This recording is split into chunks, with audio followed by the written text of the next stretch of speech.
ஓம் சாய்ராம். அன்பார்ந்த ஆன்மீக சொந்தங்கள் அனைவருக்கும் காமாட்சி ஆனந்தின் வணக்கம். இன்றைக்கு வாராகி அம்மனை பத்தி தெரிஞ்சுக்கலாம். சிவனோட ஒரு சக்தியா பைரவரை எப்படி வணங்குறோமோ, லலிதா திரிபுர சுந்தரியின் சக்தியா அம்மா வாராகிய அவங்களோட படை சேனாதிபதியா நம்ம வணங்குறோம்.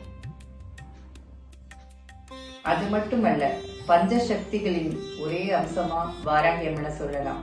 அது என்னன்னா, துர்கா தேவி, ராதா தேவி, சரஸ்வதி தேவி, லக்ஷ்மி தேவி, சாவித்ரி தேவின்னு 5 சக்திகளின் ஒரே அம்சமா ஒரே வடிவமா வாராகி அம்மனை வணங்கலாம்.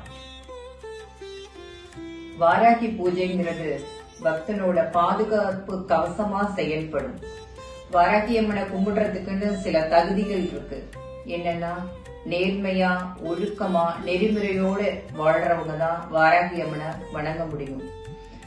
ஏன்னா அந்த அம்மா பக்தனே ஆனாலும் தப்பு செஞ்சா கண்டிப்பா தண்டிக்க தவறவே மாட்டாங்க. வாராகி அம்மனை எல்லா நட்சத்திரத்துக்காரங்களும் வணங்கலாம். ஆனா அம்மாவுக்குன்னு பிடிச்ச நட்சத்திரம்னு 5 நட்சத்திரத்துல பிறந்தவங்க வழிபாடு பண்ணினா எளிமையா அவங்களோட அனுகிரகத்தை பெற முடியும். அது என்னென்ன நட்சத்திரம்னா, கிருத்திகை, ஆயில்யம், மூலம், பூரம், ரேவதி 5 நட்சத்திரத்துல பிறந்தவங்க அம்மாவை கும்பிட்டா சீக்கிரமா அவங்களோட அனுகிரகத்தை பெற முடியும். அன்னை வாராகி அதர்வண வேதங்களின் முறைப்படி வழிபடுறதுனால அவங்களோட மந்திரங்களை குரு தீட்சை இல்லாம பிரயோகிக்க கூடாது. அதனால எல்லாரும் எளிய முறையில வழிபடணும்னா, அம்மாவுக்குன்னு 12 நாமங்கள் இருக்கு. அந்த நாமத்தை ஒரு 2 விளக்கேத்தி, நெய் விளக்கேத்தி 5 டைம் சொல்லி வணங்கலாம். அது என்னென்ன நாமங்கள்னு இப்ப பார்ப்போம். ஓம் ஸ்ரீ பஞ்சமி வாராகி நமக, ஓம் ஸ்ரீ தண்டினி வாராகி நமக, ஓம் ஸ்ரீ சங்கேதா வாராகி நமக, ஓம் ஸ்ரீ சமய சங்கேதா வாராகி நமக, ஓம் ஸ்ரீ சமயேஸ்வரி வாராகி நமக, ஓம் ஸ்ரீ மந்திர வாராகி நமக, ஓம் ஸ்ரீ போத்ரிணி வாராகி நமக, ஓம் ஸ்ரீ சிவதூதி வாராகி நமக, ஓம் ஸ்ரீ வார்த்தாளி வாராகி நமக, ஓம் ஸ்ரீ மகா சேனாதிபதி வாராகி நமக, ஓம் ஸ்ரீ ஆக்ஞா சக்ரேஸ்வரி வாராகி நமக, ஓம் ஸ்ரீ ஹரிக்னி வாராகி நமக.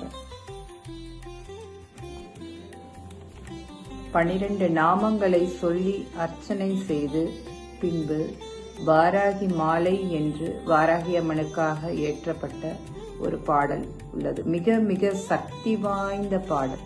அம்மா இந்த பாட்டை பாடினா உடனே இங்க வருவாங்கங்கிறது ஐதீகம். வேத மந்திரங்களுக்கு சொல்றதை விட இந்த பாடல் படிப்பதன் மூலியமா மிக விரைவாக அம்மாவோட வருகையை அதை உணர முடியும். இந்த பாட்டில் முழுக்க முழுக்க அம்மாவோட வருகை, அவங்க எப்படி பக்தனை பாதுகாப்பாங்க அப்படிங்கிற விவரம் எல்லாம் இந்த பாட்டில் இருக்கு.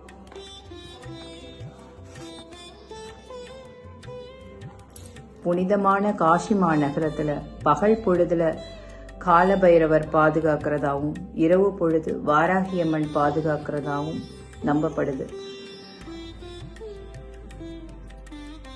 இந்த பதிவு உங்களுக்கு பிடிச்சிருந்ததுன்னா சப்ஸ்கிரைப் பண்ணுங்க, ஷேர் பண்ணுங்க, லைக் பண்ணுங்க.